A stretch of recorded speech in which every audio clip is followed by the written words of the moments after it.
तो हमें लीव करने होते हैं, ठीक है। तो अब आप अगर एडवांस को टारगेट कर रहे हैं तो आपको क्या क्या करना है वो मैं बता देता हूं आपको, ठीक है। देखो ये तो करना ही करना है भाई, मेंस तो करना ही है। इसके अलावा अगर आप एडवांस को टारगेट कर रहे हैं तो यहां पे मैं आपको बता देता हूं आपको क्या क्या करना चाहिए। जो पिछले पेज पे लिखा था वो तो सब करना है, प्लस आपके पास मॉड्यूल होगा, आप लोग अपने मॉड्यूल के सॉल्व एग्जांपल्स करिए। क्या करिए? मॉड्यूल के सॉल्व एग्जांपल्स करिए, और उसके बाद जो भी एक्सरसाइजेस हैं उन एक्सरसाइजेस को सॉल्व करिए, ठीक है। आप मॉड्यूल के एक एक क्वेश्चन को इतना बेहतरीन तरीके से करिए, इतने बेहतरीन तरीके से करिए कि हर क्वेश्चन के कॉन्सेप्ट्स आपको पता हो। प्लस आप 15 साल के 15 इयर्स के जेई एडवांस के क्या कर लीजिए, जेई एडवांस के पीवाईक्यूज कर लीजिए, ठीक। और अगर समय मिलता है तो आप एससीवी बुक आपने सुनी होगी, आप एससीवी सॉल्व कर सकते हैं, है ना। एससीवी में अगर आप सारे क्वेश्चंस नहीं कर पा रहे हैं तो मैं आपको बता देता हूं कि एससीवी में मैं एक काम करूंगा, अपने लक्ष्य बैच में सेलेक्टिव क्वेश्चंस की पीडीएफ डाल दूंगा, तो एससीवी के आप वो सेलेक्टिव क्वेश्चंस कर सकते हैं, सेलेक्टिव क्वेश्चंस, ठीक है। ये आप करिए अभी, ठीक है। और जब आपका अप्रैल का अटेम्प्ट हो जाएगा ना, अप्रैल का अटेम्प्ट, उसके बाद जब आपको समय मिलेगा उस समय आप अपने लेवल को और ऊपर ले जा सकते हैं, और उस दौरान अगर आपको समय मिले तो सेलेक्टिव क्वेश्चंस आप आई रोडो के कर सकते हैं। मैं अपने एसआरजी बैचेस में यही मटेरियल डिस्कस करता था, इसके अलावा मैं कोई भी मटेरियल डिस्कस नहीं करता था, और मैं आपको सच बता रहा हूं यही मटेरियल करके लोगों ने टॉप 100 तक रैंक निकाली है। हम अपनी लाइफ में बहुत कुछ करना चाहते हैं लेकिन हम किसी भी चीज को बहुत अच्छे से नहीं करते हैं। एडवांस का एग्जाम जो है ना, it is not all about quantity की आपने क्या क्या किया है। आप में से कई सारे ऐसे भी स्टूडेंट्स होंगे जिन्होंने 4-5 बुक खरीद रखी होंगी क्लास 11th में जोश में आकर के। आप मुझे ये बता दीजिए उस बुक में से किसी भी एक बुक के तुमने कितने चैप्टर्स के सभी क्वेश्चंस को बहुत अच्छे से किया है, बस मुझे ये बता दो, किया है क्या? नहीं किया। आपने इतने सारे चैप्टर क्लास 11th में पढ़े हैं, क्या आज तुम मुझसे कॉन्फिडेंस के साथ बोल सकते हो कि सर ये जो 4 चैप्टर्स है ना, इनके मॉड्यूल में से आप मुझसे कोई भी क्वेश्चन पूछ लीजिए मैं आपको आंसर दे दूंगा? क्या बता सकते हो? क्या नहीं बता सकते? हा? आप मुझसे कोई भी कॉन्सेप्ट पूछ लीजिए, सर मुझे सारे कॉन्सेप्ट आते हैं, क्या बता पाओगे? नहीं बता। हम लोग बहुत कुछ करना चाहते हैं लेकिन कुछ भी बहुत अच्छे से नहीं करते हैं, और एक टॉपर जो स्टूडेंट होता है ना, ये वो इसी चीज में डिफरेंट होता है। मैं आपको बता रहा हूं कि मेरे जो स्टूडेंट्स होते हैं ना, उनको मैंने बोल रखा था कि मॉड्यूल के एक एक क्वेश्चन को आपको टिप्स पे लेके आना है, मतलब हर क्वेश्चन के पीछे की जो एनालिटिकल लॉजिकल रीजनिंग है वो आपको पता होना चाहिए कि इस क्वेश्चन में ये क्यों किया, ये क्यों नहीं किया, ये ऐसे क्यों नहीं किया। तुम मुझसे आज ये प्रॉमिस करो, अगर तुम्हारा टारगेट है एडवांस में टॉप 1000 में पहुंचने का, तो अगर मैं तो कह रहा हूं ये बॉक्स के अंदर जो बंद है ना, बस इतना कर लेना दोस्त, अपने आप रैंक आ जाएगी। और रिवीजन टाइमली करते रहना, क्योंकि जेई एडवांस का जो एग्जाम है ना, it is not all about quantity. मैं देखता हूं आजकल लोग 10-10 कोचिंग के मटेरियल खरीद के रख लेते हैं। क्वांटिटी इंपॉर्टेंट है या quality? Quality is more important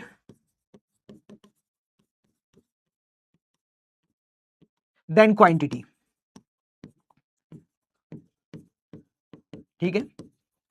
और इवन मैं आपको कहूंगा कि देखो सिंपल सी बात है, अगर आपको चाहते हो कि मैं आपको रेगुलरली गाइड करता रहूं या मेंटर करता रहूं, जैसे टॉपर स्टूडेंट्स को हम रेगुलरली गाइड करते हैं, तो मेरा जो लक्ष्य बैच है उसमें मैंने एक सेशन स्टार्ट किया है, मेंटरशिप एंड गाइडेंस सेशन, आप वो जाकर के देख सकते हैं। इसके अलावा मेरा एक टेलीग्राम चैनल है, तो जब आप लक्ष्य बैच में जाएंगे तो मैं क्या करता हूं कि जब बैच स्टार्ट करता हूं तो मेरी पीडीएफ ओपन करिएगा, वहां पे आपको टेलीग्राम लिंक दिखाई दे जाएगा, आप उसको ज्वाइन कर लीजिए। तो मैं वहां पे स्टूडेंट्स को रेगुलरली गाइड करता रहता हूं कि कब आपको क्या करना है, किस तरीके से करना है, तो that will help you, that will help you. बोलो ठीक है, बोलो क्लियर है। तो भाई देखो ये मैंने बता दिया। अब सर अगर मेरे पास बहुत ज्यादा समय नहीं है तो मुझे क्या करना चाहिए? तो मैं कहूंगा कि आप अभी मॉड्यूल पे फोकस करो, ठीक है। ये प्रायोरिटी है, पहले मॉड्यूल करो, इसके बाद ये देखो सीक्वेंस ये होना चाहिए। सबसे ज्यादा इंपॉर्टेंट क्या है? Class notes. क्लास नोट से ज्यादा कोई भी इंपॉर्टेंट नहीं है। ये आपकी पहली प्रायोरिटी, ये आपकी दूसरी प्रायोरिटी। अगर आपने क्लास नोट्स बहुत अच्छे से किए हैं तो आपने देखा होगा कि मोस्ट ऑफ द अच्छे पीवाईक्यूज क्लास में करा दिए जाते हैं, मतलब 30 से 40% पीवाईक्यूज आपके क्लास नोट्स में होते हैं, तो ये वाला बर्डन भी आपका कम हो जाएगा। तो ये है आपकी तीसरी प्रायोरिटी। अगर इस समय आप जनवरी के मेंस पे टारगेट कर रहे हैं तो ये 3 प्रायोरिटीज हैं। उसके बाद जब आपको एडिशनल टाइम मिलता है तो just go for module, this is 4th priority. उसके बाद अगर टाइम मिलता है then go for the advance PYQs, और उसके बाद अगर समय मिलता है then go for SCV and then Irodov. मैंने पूरा सीक्वेंस बना दिया है बेटा, मैंने पूरा सीक्वेंस तुम्हारे सामने बना के रख दिया है। बोलो डैना जी। और मॉड्यूल में भी आपने देखा होगा बहुत सारी एक्सरसाइजेज हैं। इस मॉड्यूल में आप सबसे पहले एक्सरसाइज 1 करें और 2 करें, ठीक है। 1 और 2 आप सबसे पहले करें, इसके बाद जो जेई एडवांस के पीवाईक्यूज हैं वो करें और ये करें। मतलब ये 4 एक्सरसाइज आप सबसे पहले करें। जब ये 4 एक्सरसाइजेस कर लेते हैं उसके बाद आप go for 3 and 6, then go for 3 and 6। ये आप मॉड्यूल में फॉलो कर सकते हैं। बोलो क्लियर है, बोलो क्लियर है दोस्तों। तो ये मैंने आपको पूरा सीक्वेंस बता दिया है, आई होप सो आपको समझ आ गया होगा, ठीक है। अब आते हैं क्वेश्चन पेपर को अटेम्प्ट करने की बेस्ट स्ट्रेटेजी क्या होती है। सुन लेना ध्यान से, बेस्ट तो कुछ भी नहीं होता, लेकिन फिर भी जब आप क्वेश्चन पेपर अटेम्प्ट करने जा रहे हैं ना तो आप पहले से ये डिसाइड करके रखिए कि आपको पहले कौन सा सब्जेक्ट करना है, ठीक है। आप किसी भी सब्जेक्ट को पहले कर सकते हैं, ठीक है। लेकिन जब आप क्वेश्चंस को अटेम्प्ट करते हैं तो मैंने कई बार देखा है कि हम क्वेश्चन को पढ़ना शुरू करते हैं ऊपर से, और हमें पहली बार में क्वेश्चन की लैंग्वेज समझ में नहीं आती तो हम उस क्वेश्चन को 2 से 3 बार पढ़ते हैं। आज के बाद इस हैबिट को चेंज करिए। आज के बाद हमेशा याद रखना कि मान लीजिए कोई भी क्वेश्चन है जो लैंग्वेज वाइज 3 से 4 लाइन में लिखा हुआ है ना, तो उस क्वेश्चन में वो लास्ट वाली लाइन को सबसे पहले पढ़ा करो। फाइंड द, जैसे कहीं पे लिखा है find the potential energy of this system, तो तुरंत समझ में आ गया ना, तुम्हें एक लिंक मिल गया कि ये पोटेंशियल एनर्जी पूछ रहा है। जैसे तुम्हें ये लिंक मिल गया कि भाई ये पोटेंशियल एनर्जी पूछ रहा है, अब तुम क्वेश्चन को पहली लाइन से पढ़ना शुरू करो। अब आप क्या करो, क्वेश्चन को पहली लाइन से पढ़ना शुरू करो। तो जब आप पहली लाइन से पढ़ना शुरू करोगे ना तो अब तुम्हें सारी चीजें समझ में आएंगी कि यहां पे ये चार्जेस क्यों दिए हुए हैं, इनके बीच का ये डिस्टेंस क्यों दिया हुआ है, क्योंकि तुम्हें पोटेंशियल एनर्जी तक पहुंचना है। आई होप सो आप कनेक्ट कर पा रहे हो। हम क्या करते हैं, क्वेश्चन को पहली लाइन से पढ़ते हैं, पहली बार में तो हमें पता ही नहीं चलता ये डेटा क्यों दिया हुआ है, फिर हम दोबारा से क्वेश्चन को पढ़ते हैं। और मैंने देखा है कि क्वेश्चन पेपर में हम क्वेश्चन को जब अटेम्प्ट करने जाते हैं तो क्वेश्चन को 2 से 3 बार पढ़ते ही रहते हैं, और हमारा most of the time question को समझने में चला जाता है। और फिजिक्स में दोस्तों लैंग्वेज बहुत इंपॉर्टेंट होती है। फिजिक्स में 50% क्वेश्चन स्टूडेंट से इसलिए नहीं बनते क्योंकि उन्हें क्वेश्चन पढ़ करके समझ में ही नहीं आता है। इसलिए मैं हमेशा कहता हूं कि लैंग्वेज वाले क्वेश्चन करना बहुत जरूरी है। जैसे आप कई बार ये कहते होंगे ना कि सर क्वेश्चन समझा दीजिए, क्वेश्चन कहना क्या चाहता है, या सर आप डायग्राम बना दीजिए, सॉल्व मैं कर लूंगा। कल कोई और तो आएगा ही नहीं आपकी मदद करने, कल कोई और तो आएगा ही नहीं आपकी मदद करने के लिए ना, आपको अपनी मदद खुद करनी पड़ेगी ना। तो लैंग्वेज वाले क्वेश्चंस करना शुरू करिए। I request to everyone, physics में 50% सवाल लोगों से लैंग्वेज की वजह से ही नहीं बनते हैं। तो लैंग्वेज वाले क्वेश्चंस करेंगे, कॉन्फिडेंस बिल्डअप होगा। क्वेश्चन की लास्ट वाली लाइन को पहले पढ़ेंगे। क्या करेंगे, क्वेश्चन की जो लास्ट वाली लाइन है उसे आप सबसे पहले पढ़ेंगे, ठीक। और एक बार मैं कहता हूं ऑप्शंस पे भी नजर मारा करिए, एक बार आप ऑप्शंस पे भी नजर मारा करिए और ये देखा करिए कि यार ऑप्शंस में क्या पूछा गया है। और दूसरी चीज, जब आप क्वेश्चंस पढ़े तो एक बार एसआई यूनिट्स वगैरह भी देख लिया करिए, मतलब यूनिट्स पे जरूर ध्यान रखिए, कई बार आप कैलकुलेशन एरर कर देते हैं। और एक और चीज ये मैं बताने जा रहा हूं, ये बहुत इंपॉर्टेंट है। आपके साथ ऐसा होता है या नहीं होता, जैसे ही आपने क्वेश्चन पढ़ा, मान लीजिए वहां क्वेश्चन में कुछ वेलोसिटी लिखा हुआ था और हमने सॉल्व करना शुरू कर दिया, हम उसको सॉल्व करते गए और हमने आधा पेज बढ़ दिया, हमारे जीवन के 5 मिनट चले गए और हमने एक्सेलरेशन निकाल लिया। फिर हमने क्वेश्चन दोबारा से पढ़ा, हमने देखा ओ शिट, यहां तो डिस्प्लेसमेंट पूछा था। फिर आप उस पेपर को पूरा काटते हो और फिर उस क्वेश्चन को दोबारा रीअटेम्प्ट करना शुरू करते हो। क्या ऐसा ही करते हो आप लोग?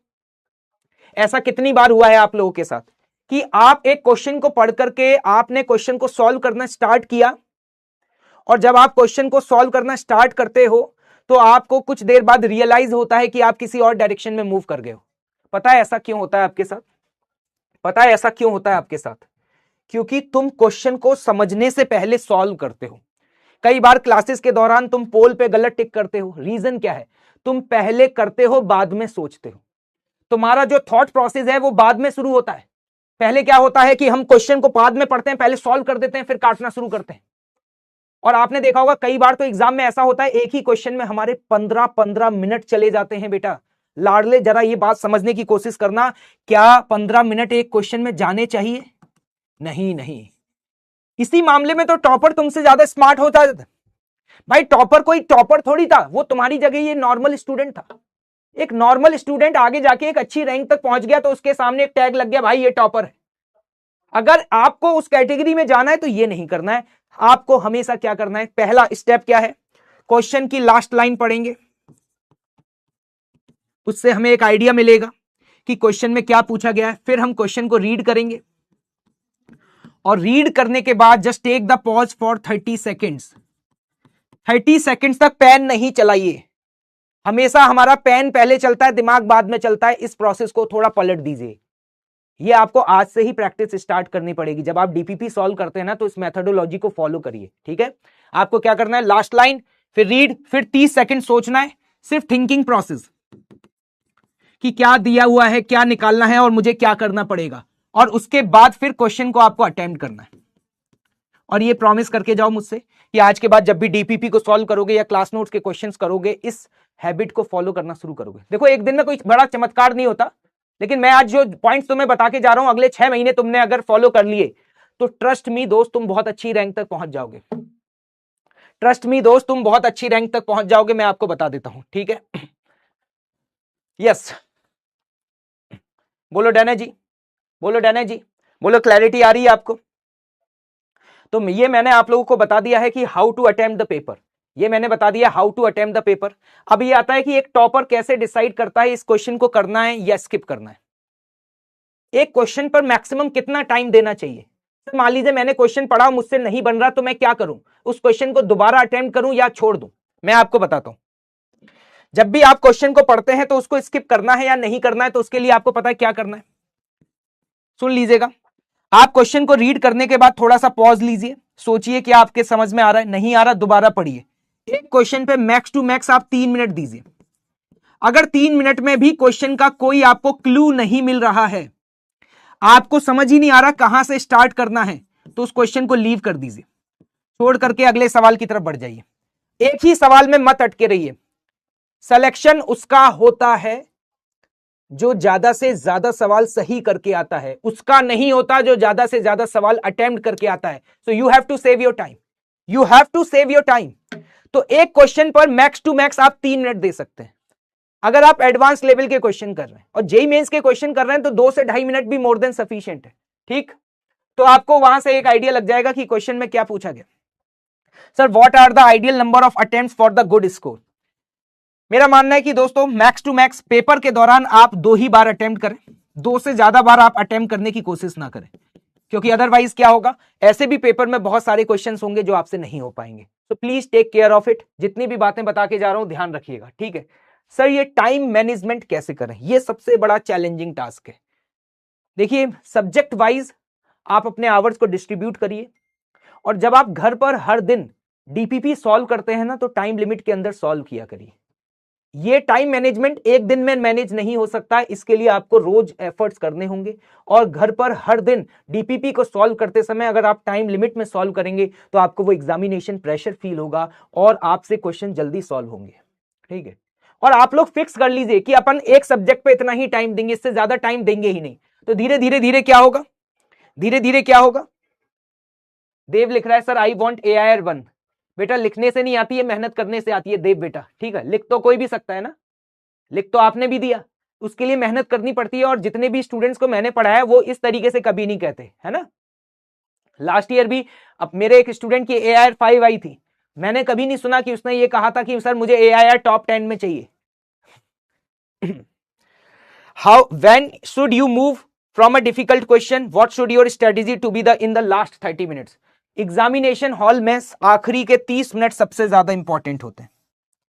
आखिरी के 30 मिनट में हमारा जो दिल है वो धड़क रहा होता है। याद रखना, मेरे साथ भी ऐसा कई बार होता था। मान लीजिए आपके 10 सवाल बचे हुए हैं और 30 मिनट ही बचे हुए हैं, 10 सवाल और 30 मिनट बचे हुए हैं, तो पता है आपको क्या करना चाहिए। आपको लंबी सांस लेनी है, अपने इमोशंस को कंट्रोल करना है, और आपको यह सोचना है कि यार मैं कम ही सवाल करूंगा लेकिन जो करूंगा सही से करूंगा। और ये माइंडसेट के साथ आप पढ़िए, और 10 में से आप 7 ही अटेम्प्ट करिए, लेकिन रिलैक्स होकर के करिए। और सच बता रहा हूं, रिलैक्स होकर के करेंगे तो आपकी एक्यूरेसी इंप्रूव हो जाएगी। क्या हो जाएगी, इंप्रूव हो जाएगी। पैनिक मत होना। मोस्ट ऑफ द स्टूडेंट अपना